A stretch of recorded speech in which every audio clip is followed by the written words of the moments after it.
ये video specially civil engineer से related साथियों के लिए है। खास करके ये वीडियो पीएससी एग्ज़ाम के लिए बनाए गए हैं। आप लोग अगर सिंपल लैंग्वेज में, वेरी सिंपल लैंग्वेज में अगर सिविल इंजीनियरिंग से रिलेटेड वीडियो देखना चाहते हैं तो ये चैनल से जुड़े रहिए। आज हम बात करेंगे क्विक सैंड और बॉइलिंग सैंड कंडीशन की। ये क्विक सैंड और बॉइलिंग सैंड सोइल मैकेनिक्स का एक ठो टॉपिक है ना, जो बुझने में समझने में थोड़ा सा परेशानी होते हैं, उसे हम आज सिंपल लैंग्वेज में बात करेंगे। देखिए, जब हम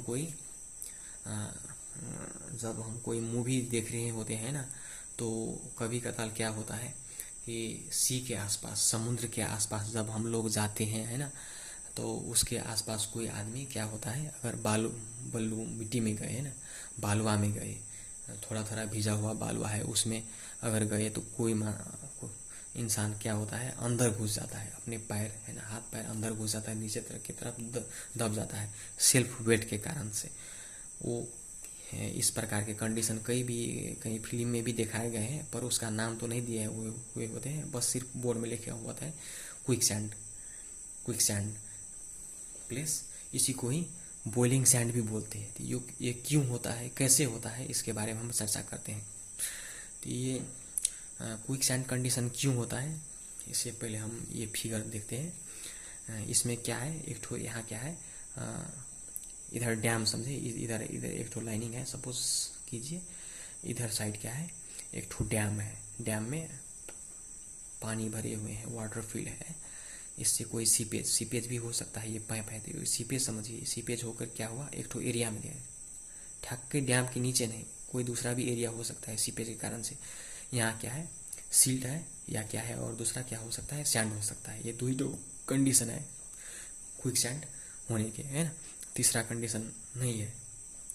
एमसीक्यू में ये पूछता भी है, which conditions the quicksand is occurs, तो उधर ऑप्शन में दिया हुआ होता है, सिल्ट होता है, सैंड होता है, उसके बाद क्या होता है, क्ले होता है, नॉन ऑफ एबव होता है या ऑल ऑफ एबव होता है। ऐसे किस्म के क्वेश्चन आ सकता है एमसीक्यू में। तो क्विक सैंड सिर्फ दो कंडीशन में होता है, एक तो सिल्ट होना चाहिए या सैंड होना चाहिए।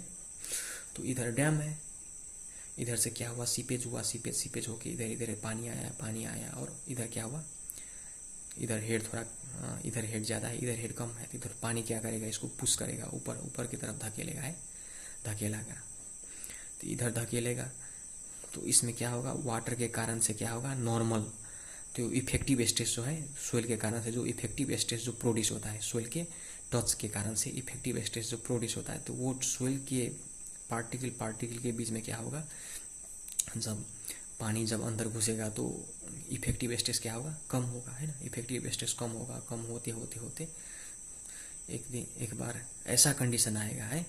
अब वो कैसा कंडीशन आएगा, इफेक्टिव स्ट्रेस क्या हो जाएगा, पूरा जीरो हो जाएगा है। रिड्यूस होते इफेक्टिव कंडीशन क्या हो जाएगा, पूरा जीरो हो जाएगा है। तो जीरो हो जाएगा तो उस कंडीशन को हम क्या बोलते हैं, हम लोग क्या बोलते हैं, क्विक सैंड बोलते हैं। इसी कंडीशन में जब इफेक्टिव स्ट्रेस जीरो हो जाएगा, तो वैसे कंडीशन में अगर कोई आदमी इधर है ना, इस प्लेस में कहीं भी प्लेस आया, तो वो क्या होगा, अपने सेल्फ के कारण से अंदर तरफ चले जाएगा। तो इसमें एक ठो वर्ड है सबमर्ज वेट, देख रहे हैं आप लोग, सबमर्ज वेट है। सबमर्ज वेट है ना, सबमर्ज वेट मतलब पूरा भीगा हुआ है ना, एकदम पूरा सबमर्ज डूबा हुआ जो सैंड है, सिल्ट है, उसे हम क्या बोलते हैं, सबमर्ज वेट। तो ये क्या है, सबमर्ज पोर्शन है, सबमर्ज पोर्शन। इसे माइंड में रखिए, ये एमसीक्यू में भी आता है ना, ये पोर्शन एमसीक्यू में भी आता है।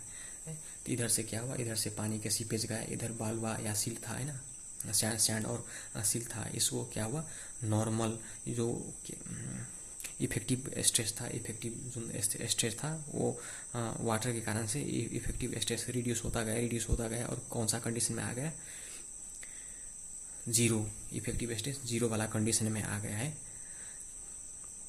तो उस कंडीशन को हम लोग क्या बोलते हैं, क्विक सैंड कंडीशन बोलते हैं, या इसे बॉइलिंग सैंड भी बोल सकते हैं। तो अब देखिए, हम थ्योरी में थोड़ा देखें। When water flows takes place in the upper directions in the sand और सिल्टी सोइल, तो इधर क्या बोला है, जब है ना वाटर जब फ्लो होगा किस किसके थ्रू फ्लो होगा, सैंड और सिल्टी सोइल के थ्रू फ्लो होगा अपवर्ड डायरेक्शन में, है ना, नीचे से ऊपर की तरफ जाएगा।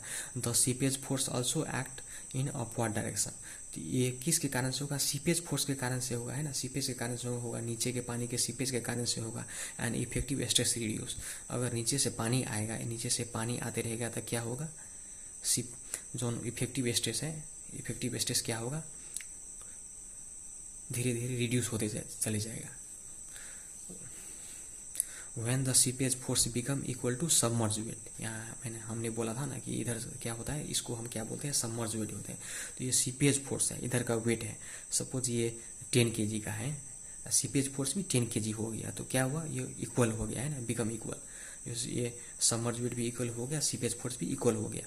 तो when the seepage force become equal to submerge weight, तो ये दोनों वेट अगर इक्वल हो गया तो इफेक्टिव स्ट्रेस क्या हो जाएगा, रिड्यूस टू जीरो। ये इफेक्टिव स्ट्रेस रिड्यूस हो जाएगा। इफेक्टिव स्ट्रेस रिड्यूस हो गया तो उसमें कोई भी ना तो इफेक्टिव स्ट्रेस रहेगा, ना तो बेरिंग कैपेसिटी रहेगा, है ना। तो this condition cohesionless soil lose their shear strength. इस कंडीशन में कोहेशनलेस सोइल, कोहेसिव सोइल नहीं, फिर ये क्ले के केस में नहीं होगा, cohesionless soil lose it shear strength. Cohesionless जो है सोइल वो क्या करेगा, अपने शेयर स्ट्रेंथ लूज कर देगा। तो कोहेशनलेस सोइल मतलब इधर ये बुझ समझिएगा कि सैंड हो गया, सिल्ट हो गया, ये दो कंडीशन के लिए फेवरेबल है। And tendency to move their soil particle, और अगर जब ऐसे कंडीशन हो जाएगा, है ना, तो क्या होगा, ऊपर का जो सोइल पार्टिकल है वो एक डायरेक्शन से दूसरे डायरेक्शन थोड़ा भी कारण से हम अगर पैर रखिए तो मूव कर देगा, है ना। इसी कंडीशन को हम क्या बोलते हैं, क्विक सैंड कंडीशन बोलते हैं और बोलिंग सैंड कंडीशन बोलते हैं। तो और इधर देखिए, इधर फिगर में देखिए, इसका है जो वाटर है, इसका यूनिट वेट क्या है, गामा डब्ल्यू है। अब इधर जो सबमर्ज वेट था, इसका वेट क्या है, गामा सैचुरेटेड है, इसका हाइट क्या है, यच है। सबमर्ज वेट का कितना हाइट है, कितना डेप्थ है, इसका यच है। और जो वाटर है ये सबमर्ज वेट से कितना हाइट में है, यच हाइट में है। तो इसके लिए हम डेरिवेशन देखेंगे कैसा कैसा है, होता है इसका डेरिवेशन।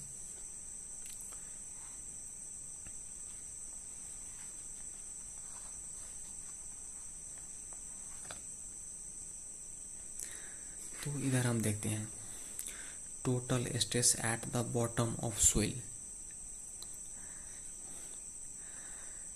ये सोइल का बॉटम में टोटल जो स्ट्रेस है क्या होगा, सिग्मा भी equal to gamma saturated into H. देखिए टोटल स्ट्रेस मतलब एक किस्म का प्रेशर ही समझ लीजिए। प्रेशर जो है क्या होगा, उसका फॉर्मूला क्या होता है, इसका यूनिट वेट इंटू क्या होगा, उसका हाइट होगा, है ना। यूनिट वेट इंटू हाइट होगा, नीचे में प्रेशर कितना होगा, यूनिट वेट इंटू हाइट होगा। तो इसका जो बॉटम में टोटल स्ट्रेस जो लग रहा है वो क्या लग रहा है, सिग्मा भी equal to gamma saturated into height. सीधे इसको गामा सैचुरेटेड इंटू हाइट इतना दिमाग में रखिए। उसके बाद total upward pressure at the bottom of soil sample. तो क्विक सैंड कंडीशन में क्या होता है, total upward force at the bottom of soil sample equal to water pressure from the tank. तो ये दोनों का प्रेशर क्या होता है, ऊपर से जितना प्रेशर है नीचे का प्रेशर क्या होगा, बराबर होगा, है ना। ये कंडीशन होता है क्विक सैंड कंडीशन में, वही तो हमने डिफिनीशन में देखा था, है ना। अब देखिए पोर वाटर प्रेशर इक्वल टू क्या होगा, पोर water pressure equal to gamma W into H plus W. Pour water pressure मतलब ये समझ लीजिए कि ना ये पोर्शन से इसका जो है ना, इसका जो पोर्शन है इसमें हेड डिफरेंस कितना है, हेड डिफरेंस इस लेवल से क्या है, H plus small H plus capital H है ना। तो ये जितना प्रेशर क्रिएट करेगा हेड डिफरेंस में, हेड डिफरेंस इतना में जितना प्रेशर क्रिएट करेगा वो क्या हो जाएगा, पोर वाटर प्रेशर हो जाएगा। तो पोर वाटर प्रेशर क्या है, इसका क्या है यूनिट वेट, गामा डब्ल्यू है वाटर का, और हाइट कितना है, एच प्लस स्मॉल एच दोनों का सम करके। तो वहीं इधर लिखा हुआ है gamma W into H plus capital H. अब इफेक्टिव स्ट्रेस का तो आप लोगों का फॉर्मूला मालूम होगा, है ना। इफेक्टिव स्ट्रेस इक्वल टू क्या होता है, टोटल स्ट्रेस माइनस पोर वाटर प्रेशर। इसका क्या होगा फॉर्मूला, टोटल स्ट्रेस माइनस पोर वाटर प्रेशर। यही मेन पॉइंट है, देखिए ये अगर आपको मालूम है तो सब हो जाएगा।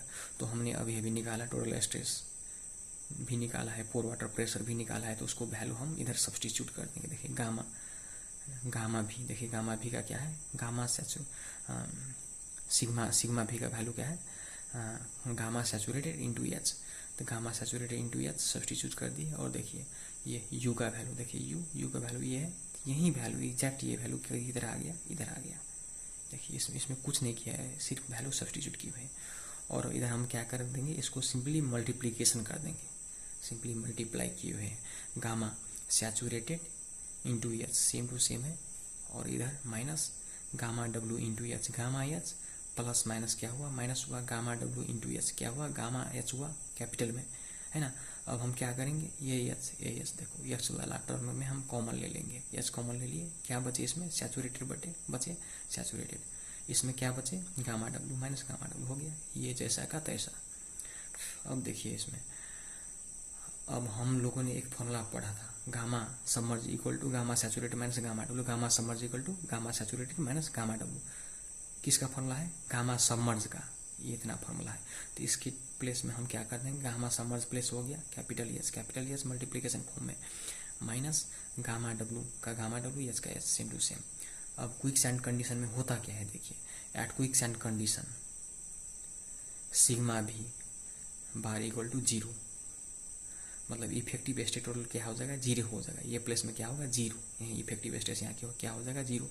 तो ये जो है इफेक्टिव स्टेट से सोल्यूशन करके आया है। यदि इफेक्टिव स्टेट 0 होते या तो इधर जीरो होती, तो वहीं ये कंडीशन लगा दिए कि इधर क्या होगा, जीरो होगा। तो ठीक है, इधर जीरो दे दिए क्विक सैंड कंडीशन में है, ठीक है। तो अब क्या था इधर, gamma submerge into H, gamma submerge into H minus gamma W H, ठीक है। अब इसको माइनस वाला टर्म को इस साइड ले आएंगे।